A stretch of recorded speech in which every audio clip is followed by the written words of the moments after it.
I'm Julie Barkey with this Senate update.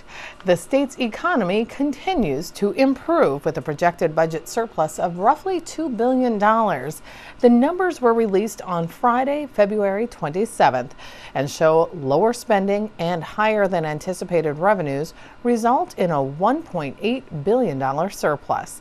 Minnesota Management and Budget Commissioner Myron Frans led a news conference to explain what these numbers mean for Minnesota. Let me start with the good news. The forecast balance has increased by $832 million. The available balance for the next biennium is now $1.869 billion. I have pause for smile on my notes. It's my first time, so I'm a little nervous, so I had to write in there to smile. The forecast summary that you see up right here is what we will present and talk about today. The long-term budget outlook in Minnesota remains strong. The story in Minnesota is that we are seeing projected growth in revenues and reductions in projected spending. Professor Kalambokidis will provide details about the improving U.S. economic outlook and the improved GDP growth projections. In particular, she will describe how lower oil prices and the value of the dollar, the rising value of the dollar, affect economic growth. So if we go to the next slide, labeled Higher Revenues, Lower Spending, I want to talk first of all about the current biennium. Relative to the November forecast, this slide shows that we see higher revenues and lower spending projections. And the effect is to show an increase in the balance for the current biennium. The revenue line shows that relative to the November forecast, revenues are projected to increase by $67 million by the end of this biennium, or June 30, 2015. The spending line shows that spending projections decline by $39 million. The combination of these forecast changes increased the ending balance by $105 million. The new balance for the current biennium is $478 million. Many of you will recall that the ending balance in November was $373 million, and that was after we had made a contribution or addition to the reserve of $183 million. Let's go to the next slide, and I'll tell you how this affects the you're already there, the 16-17 budget outlook. This slide shows the effect of the new ending balance for the current biennium, $478 million, added to an improved forecast for the next biennium. The improved forecast from November can be seen in the change column. First, we see an increase in the beginning balance, as I mentioned. Second, we have a $616 million increase in projected revenues for the next biennium. Third, we have a projected decrease in spending of $115 million from the November forecast. These numbers total to an increase of $832 million for the next biennium as a new projected balance of $1.869 billion.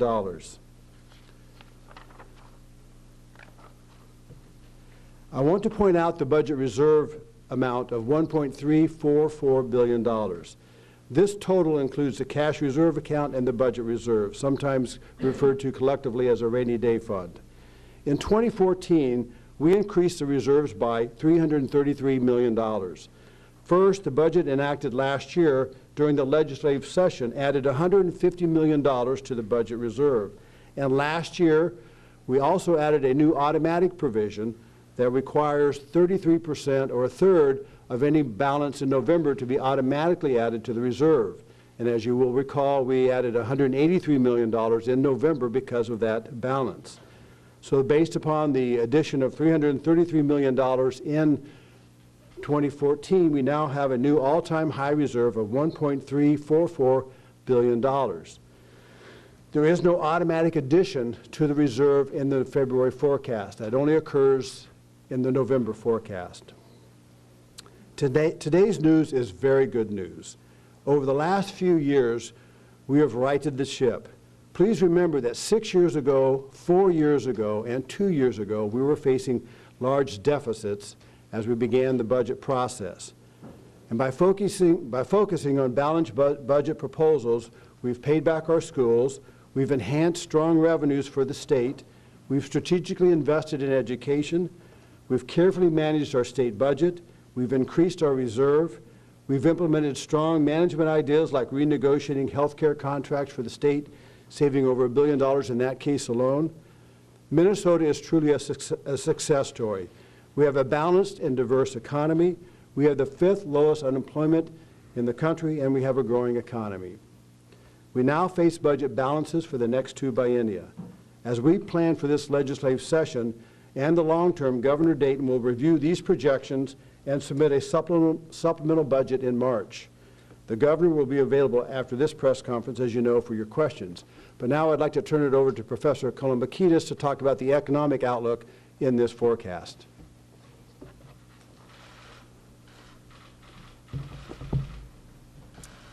Thank you, Commissioner.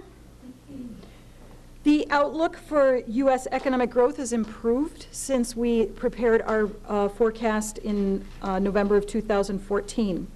Since then, we've learned that the U.S. added 3 million jobs in the past year, the strongest growth since the late 1990s. The U.S. unemployment rate has fallen to 5.7%. That ability to find and retain good jobs, combined with improved household purchasing power, are improving consumer confidence at a national level.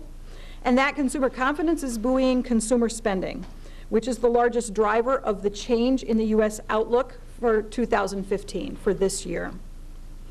The chart shows the IHS economics forecast for real GDP growth, and it shows their November forecast and their February forecast, which is the one that informs the revenue forecast you're hearing about today. So the chart shows that the IHS February 2015 baseline calls for annual real GDP growth to pick up from 2.3% in 2013 to 2.4% in 14, the highest annual growth rate since 2010. IHS has slightly increased their overall expectations for growth from 2014 to 19. The largest change, as you can see in the chart, comes early in the forecast, with projected real GDP growth in 2015 increasing from 2.6% last November to 3% in February. IHS now expects 2.7% real GDP growth in 2016 and 2.8% in 2017. So against this backdrop, 2 dramatic developments are shaping the U.S. economic outlook: sharply lower oil prices and a stronger dollar. Sluggish global demand and increased supply, some from the United States, has pushed oil prices down. A barrel of Brent crude oil has fallen by, the price of a barrel of Brent crude oil has fallen by almost a half since last June. Lower prices mean 2 things, among at least 2 things: savings for gasoline consumers, and also for businesses that use petroleum products. So those savings are direct to consumers of retail gasoline, and then indirect through the reduction in the price of petroleum used in products that the consumers buy. But lower oil prices also mean reduced capital investment and potentially drilling exploration by domestic energy producers. But because the United States is a net energy importer, the positive benefits from lower oil prices are likely to outweigh the negative impacts, although those negative impacts will indeed be felt in the energy sector. Meanwhile, the relative strength of the U.S. economy, so the strengths of the U.S. economy relative to other national economies, and the potential in the United States for rising interest rates as the Fed moves away from accommodative monetary policy toward more normalized monetary policy, those 2 things are attracting foreign investment and pushing up the value of the U.S. dollar. The trade-weighted dollar is up more than 17% against major trading partners since June. A stronger dollar reduces, the stronger dollar reduces demand for U.S. exports by making American products more expensive relative to imported products. And it increases demand for imported products by making them cheaper. So together, those things increase the trade deficit, the trade balance. Both of the factors, falling energy prices, falling oil prices, and the stronger dollar, put some temporary downward pressure on inflation. So the IHS November outlook that's illustrated here depends on a number of things, including they expect stronger labor market conditions in the United States to translate into improvements in household formations, which improves the housing market or boosts the housing recovery. They also expect stronger labor market conditions to improve labor force growth. They expect productivity growth to rebound to the long-term trend of 2% per year. They expect, and the forecast depends on, the Federal Reserve's actions to move away from accommodative monetary policy to go smoothly. They expect federal fiscal policy not to detract from economic growth. And they expect that international economic and political risk not to be exacerbated from what it is now. So moving to Minnesota's economy, the two developments that are affecting the U.S. economy, low oil prices and the strong dollar, will have an impact here too. A strong dollar will make Minnesota-produced goods and commodities more expensive in Canada, Europe, and elsewhere in the world, possibly, likely, reducing demand for the state's products, including agricultural products, abroad. Regarding low oil prices, some Minnesota businesses have certainly benefited from the oil and gas boom in North Dakota, in neighboring North Dakota, but Minnesota itself is not an oil-producing state. Minnesota's overall economic performance is more a reflection of our fundamental assets, such as a large and diverse economic base, an educated workforce, and a large metropolitan area. So while some firms will see declining opportunities in the Bakken, the net positive effects from the recent decline in crude prices, cheap gasoline for Minnesotans, will likely outweigh the negative impacts on sectors dependent on energy production. So, as the chart says, Minnesota's economic expansion continues. This chart shows the headline unemployment rate for the United States and for Minnesota. Minnesota's the dark line and the U.S. is the lighter line there. Minnesota's labor market firmed up considerably in 2014. The unemployment rate, was at 3.6% in December, that's the most recent number, is a full 2 percentage points lower than the U.S. rate. And Minnesota's unemployment rate is the 5th lowest among states.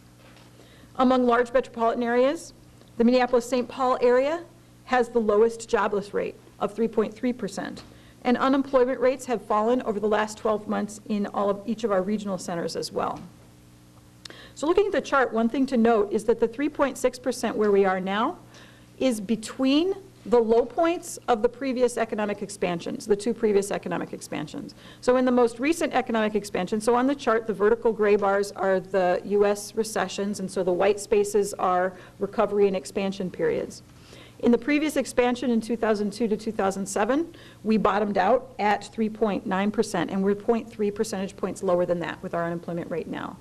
That doesn't mean it can't go lower, because it did. In 1999, it went down to 2.5%. So in addition to the low headline unemployment rate, leading labor market indicators in Minnesota remain strong. The number of Minnesotans filing new claims for unemployment benefits is back to levels not seen since the 1990s. Other indicators, such as average hours worked for private employers, temporary help employment, and job vacancies, are also at levels consistent with a firming labor market. Now, the Minnesota economic forecast depends on the U.S. macroeconomic forecast materializing, but it also depends on its own on these stronger labor market conditions, increasing household formations again to boost housing market, and putting upward pressure on wages. Wage acceleration, along with increased job opportunities, just like at the U.S. level, should draw more potential workers into the labor force. Moving on to talk a little bit more about wage acceleration and wage growth. This chart shows the change in our forecast for wage growth between the November forecast and now. And so we're talking about growth in total wage and salary disbursements in Minnesota. Minnesota nominal wage income grew 3.1% in 2013. Information from the BEA and from, in addition to income tax withholding collections, Minnesota income tax withholding collections, suggests that wage growth rebounded to 4.3% in 2014, and that's stronger than the 3.9% we expected in November. Wage income is now expected to accelerate to 5.4% growth in 2015 and 4.8% in 2016. In November, our forecast similarly called for acceleration, but at different levels than what we're forecasting now. So this wage income growth, especially in 2015, together with increased forecasts for capital gains income and consumer spending, helped to improve the forecast for the next biennium revenues. So the next chart shows the individual income, or the change in revenue forecasts by tax type. As you heard from the Commissioner, total general fund revenues for FY16-17, the next biennium, are now forecast to be $42.497 billion, or $616 million more than the November forecast. And that's adjusted for the January 2015 law changes. Total tax revenues for the biennium are forecast to be $520 million more than the previous estimate, the previous forecast. Higher expected income and sales tax receipts account for nearly all the change in forecast revenues. The individual income tax, as you can see, shows the largest dollar amount of change, $393 million, above the prior estimate. Higher forecast wage growth in 2015 and 16 that I've already mentioned, and higher expected capital gains realizations in 2015 in particular, are primarily responsible for the change. So these changes in tax years 2015 and 16 affect forecast revenues for fiscal years 16 and 17. Sales tax receipts are now forecast to be $124 million more than the November estimate, reflecting increased expectations for growth in taxable sales in Minnesota, including the improved expectations for real consumer spending that I mentioned earlier. The difference between tax revenues and total revenues in the chart is non-tax revenues and other resources, which add $94 million to the revenue forecast relative to November. So as we move through a biennium and layer one forecast onto the next forecast, we sometimes talk about how far we are into the biennium and what share of forecast revenue has been collected versus what share is revenue yet to be seen, so how much money is in the bank, so to speak. I think it's useful to remind ourselves now at this point that this forecast for 16-17 is for a biennium that has not yet begun. 29 months remain before the end of the biennium, and a lot will happen between then and now and then. A good illustration of that is the macroeconomic developments that are currently boldly coloring the economic landscape for the United States, which were not anticipated at all as recently as last summer. So I will turn it over to Budget Director Kelly to talk about expenditures. Thank you. I'm going to speak to the spending side of the story. We are lowering spending estimates in both the current biennium and the next biennium, $39 million for fiscal years 14-15 and $115 million for fiscal years 16 and 17. Beginning with education, our estimates are down slightly in the current biennium, a little bit more in the next biennium, $109 million in 16-17. And these are relative to the November forecast. And these downward adjustments are due primarily to three factors. One is total pupil counts. Included in our forecast for education spending is the number of students who are enrolled in school.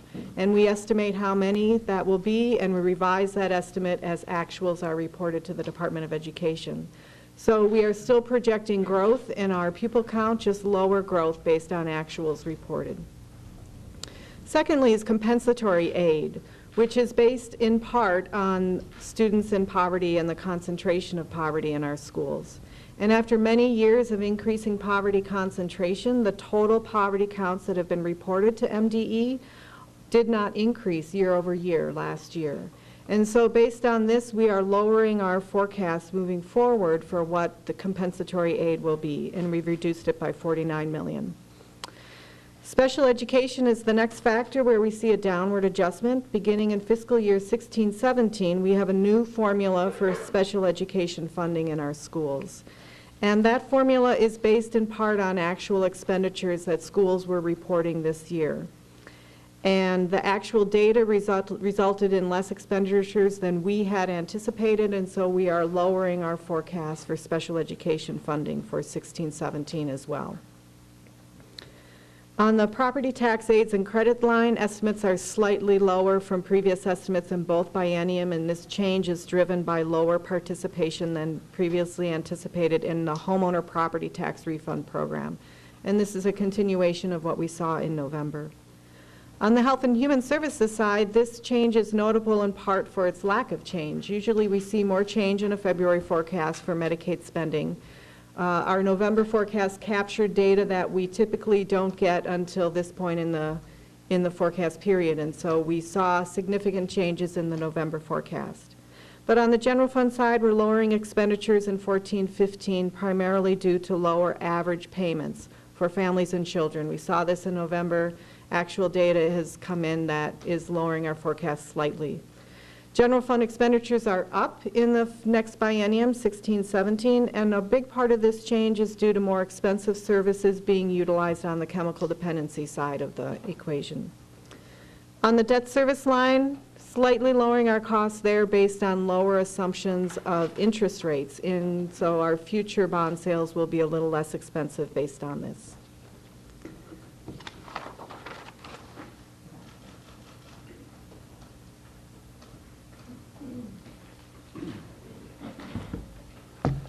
Well, this is our last slide. Let me talk a little bit about it.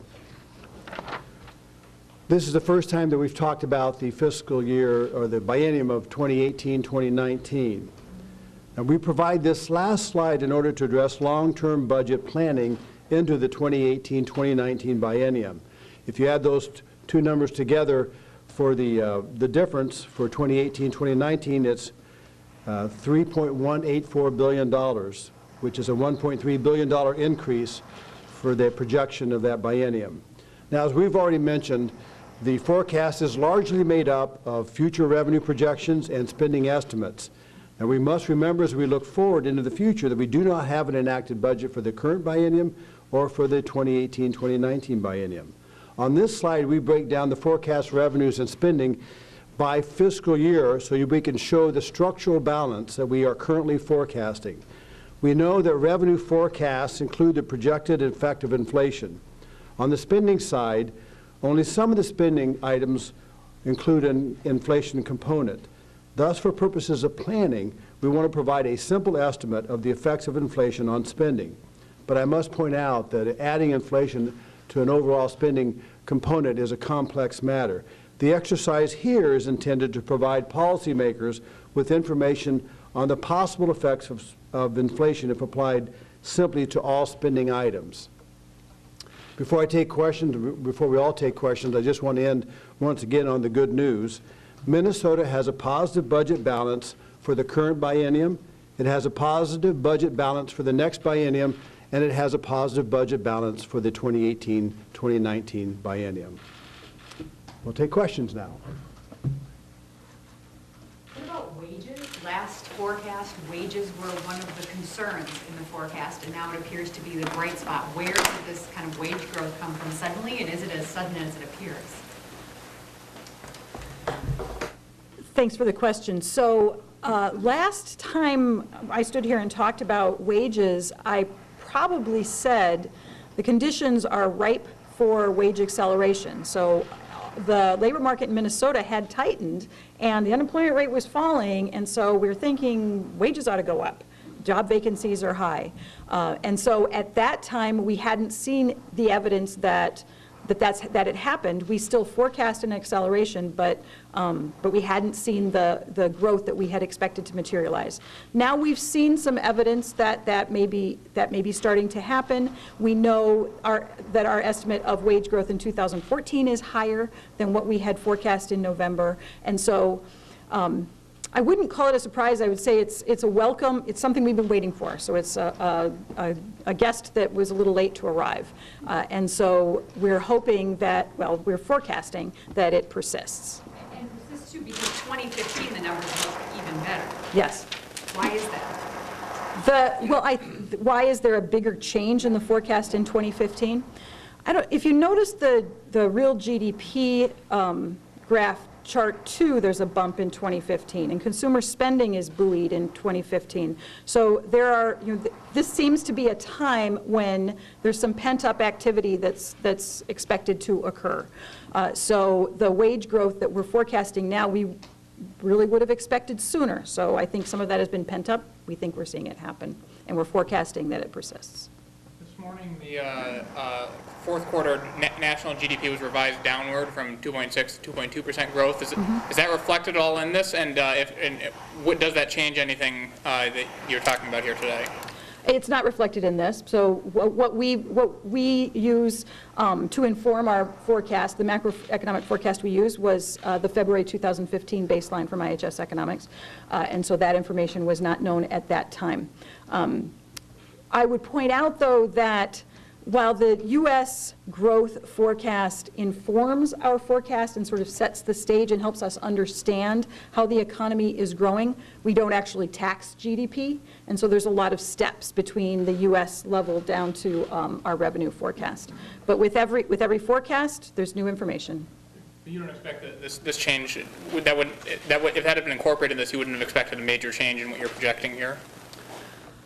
I wouldn't have expected a major change, but I would have to look at the components of that change to know, because some of those individual components matter more to our forecast than others.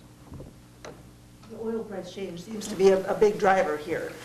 Does that mean that we are really vulnerable if oil prices begin to rise rapidly, as they have sometimes in the past?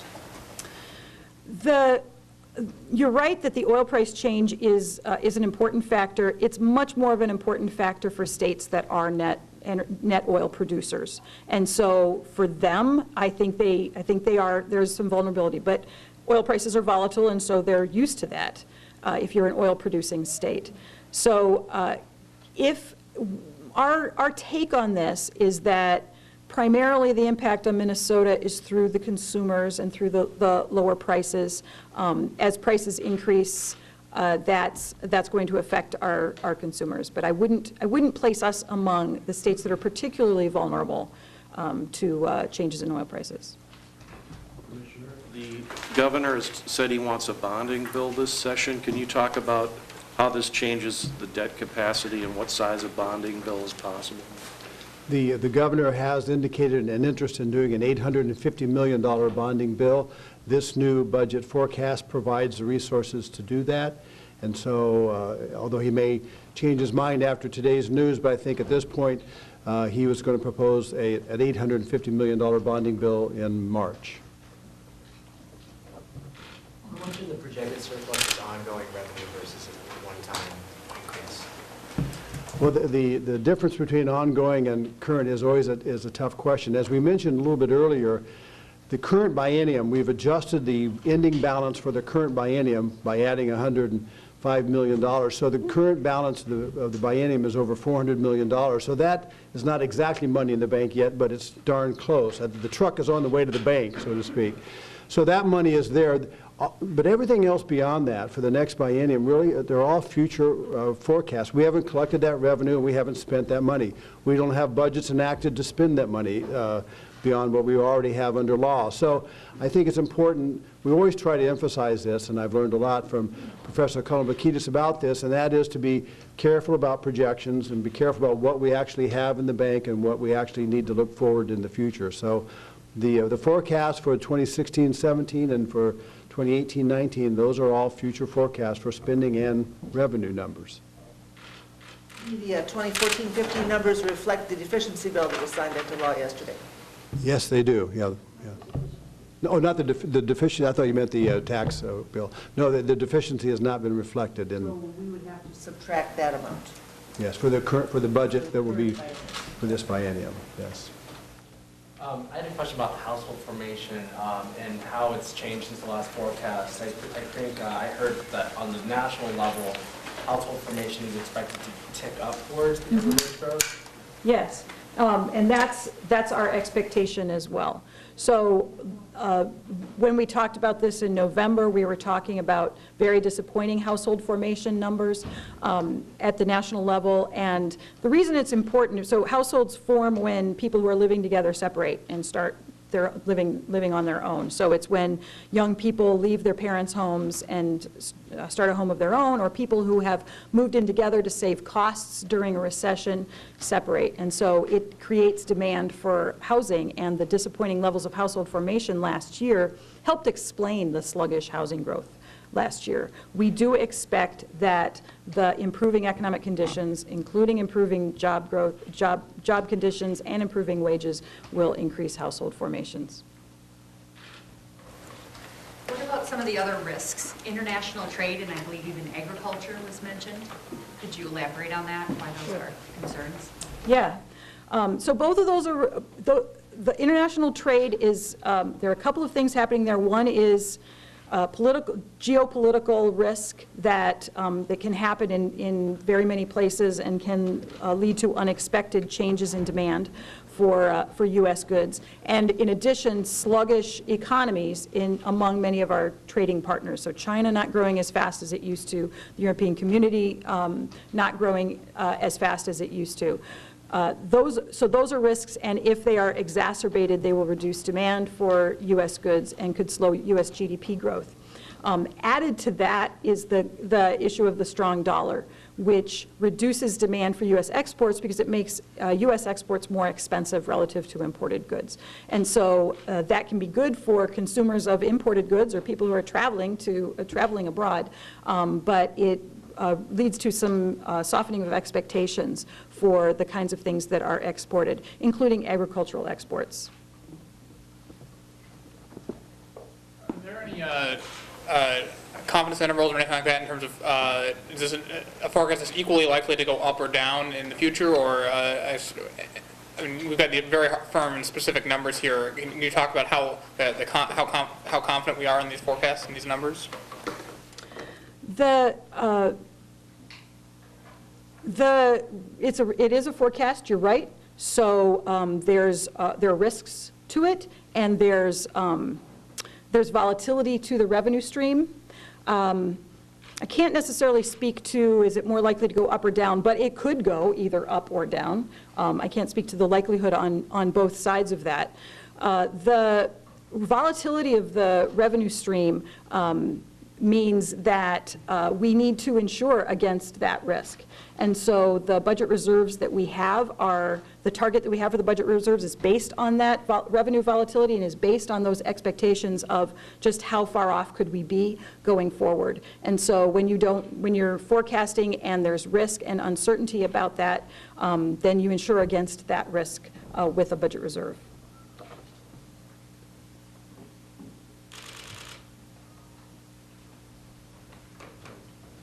No further questions?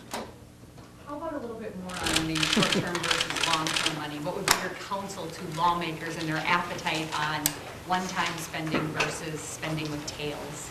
Well, it kind of goes back to the talking about what's in the bank and what's projected. I think one of the things that you always have to be concerned about is when you're, whether you're spending or looking at the budget or adding money to the reserve, you have to look about what does the future hold. And I think one of the things that we're seeing now with the economic forecast that Professor Kalambokidis has described is real strength, a strength in the economy, a strength in the Minnesota economy. So those are a number of different factors you have to look at. But clearly, I think we would exercise caution. That's what we do at MMB, is to exercise caution in budgeting and make sure that the expenditures match with the revenues that we are fairly confident will come in. So it's one of those balancing acts. And one of the things that we've talked about among ourselves is the fact that we need to be careful and manage our expenditures as well as managing the revenues. But this structural balance does provide a look toward the future that we haven't seen in a while. So it's good. It's a good problem to struggle with. There are some reports that oil prices could jump more than they have in the last 6 years. If that's the case, I guess expanding off of Lori's question, how vulnerable are the projections? Well, I think the general question of how vulnerable any forecast is vulnerable to any kind of a risk. And so Professor Kalambokidis had a special slide just on risk. And I think that is the key. We're always dealing with a set of parameter of risks that are out there that may or may not happen.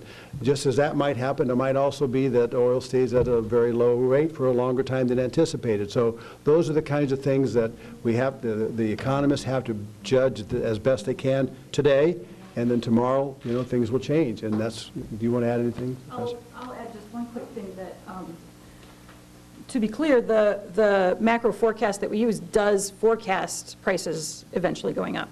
And so the risk is in how different the reality becomes from what is currently forecast. But they're not forecasting it to stay at currently low levels for forever. Is there any remaining borrowing that needs to be paid off, or is that all done?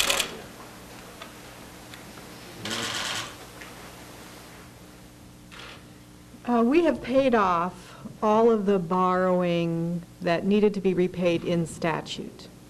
However, over the years, as we addressed budget deficits, there was borrowing that happened, but statute didn't require it to be paid off. And so all the statutory required shifts and borrowing has been paid off. There's probably still some outstanding.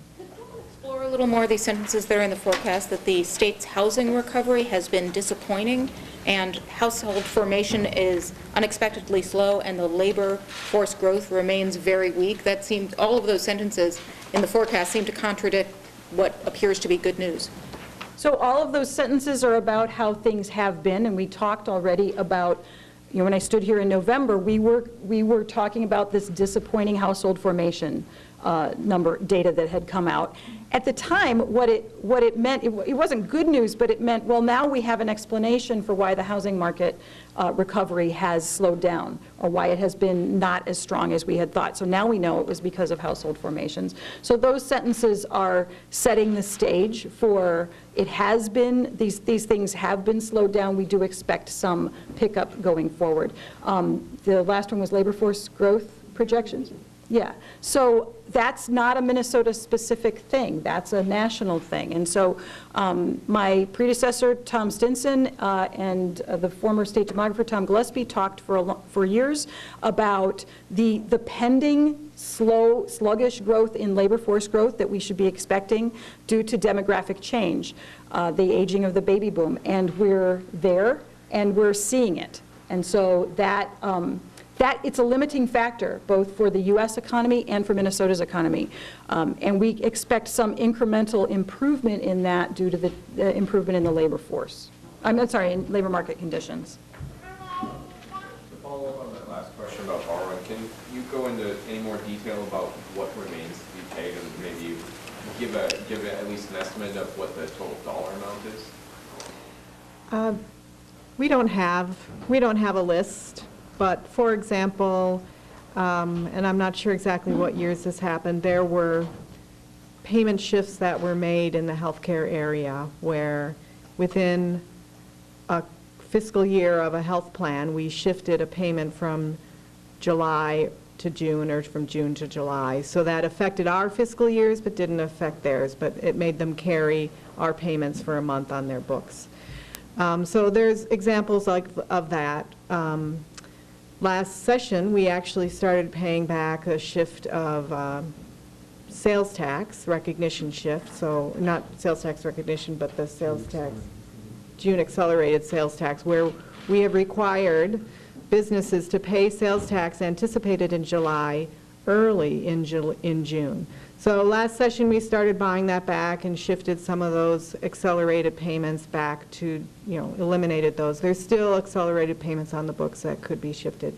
I'm not sure how much. Well, there's actually another one coming up that we're taking back, and that's the upfront capital equipment exemption. For many years required companies who purchase capital equipment to purchase it, pay the tax, and file a refund, but beginning on July 1, 2015, we'll implement a new procedure where they'll get that exemption up front. They don't have to pay the tax and file a refund. That's another one of those shifts. So we've gotten a lot of them paid back, but we're still on the hunt for more of them if we can find them. And then what is the status of the bonding that we did 4 years ago around future tobacco settlement revenues? Is there any plan to accelerate the repayment of those bonds? I don't believe so. Those. Yeah. 15 years? We actually refunded those bonds shortly after we sold them. We took advantage of a provision within the bond sale and we refunded them, and so they are now just, it's general obligation debt. Thank you all very much. It's a good day.